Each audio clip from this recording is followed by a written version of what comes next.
But I'm going to just talk briefly about 4 key points. I want to touch on why India matters to us and why we matter to India, in the context particularly of both economic opportunity and strategic imperative. I want to touch on how we can do more to convert opportunity into outcome. I want to talk about what an unparalleled asset we have in the Australian-Indian diaspora in all its dynamism and diversity.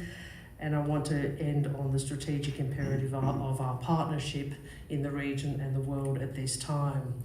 So why does India matter to Australia? There's this fantastic, Claire, you'll like this because you always like diagrams. She's always showing me diagrams. She loves a diagram. But the India growth story in this, which shows where India was in 1993 and where it will be in 2030 and the step up every 10 years, really is the only picture you need to be reminded of why India matters to the region, to the world, and to Australia. Its growth is remarkable.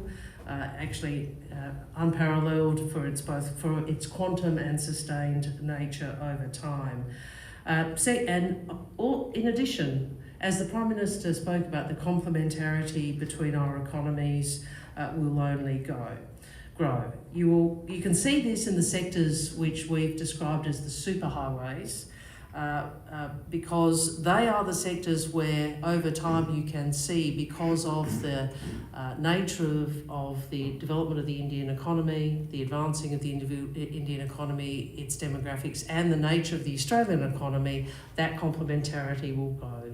And as the Prime Minister said, that obviously clean energy, where we have a shared commitment to achieve net zero. Education and skills, where you have one of the youngest demographics of the world's major economies in India, with 2/3 all under the age of 35. Australia is a tertiary education and skills partner of choice. The area of agribusiness, where we see obviously India's demand for food security to meet a growing population, and Australia's capacity to provide that. And then of course tourism, where you see already over $1.5 billion added to our economy each year from India, and as the Indian consumer class increases, that will only grow. But I want to talk briefly about people. And in particular, our dynamic, diverse Indian diaspora, the fastest growing overseas born group in Australia. Many of you in this room would proudly count yourselves as members of that diaspora. And what I would say to you is we need you. We need you. You bring unique knowledge, understanding and relationships. As Foreign Minister, I often speak of the fact that our diversity is a national asset, because it gives us understanding, insight, connection, common ground with so many of the countries of the world. And nowhere is that more so than when it comes to the Australian-Indian community. As I said, we need you, and the truth is we will not reach the full potential of this relationship without you. And I want to thank so many of you for the work that you do, and in fact the roadmap has some fantastic vignettes of the work that some in this room are doing, and I thank you very much personally for it.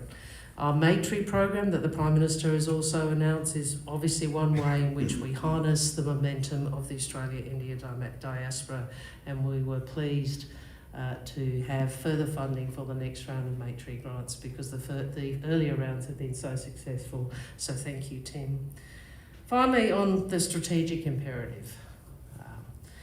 There's a reason why I have met Dr. Jaishankar more than any other counterpart.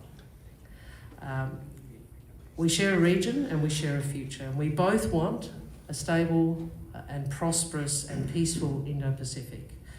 And we both know we have to work together in order to assure this.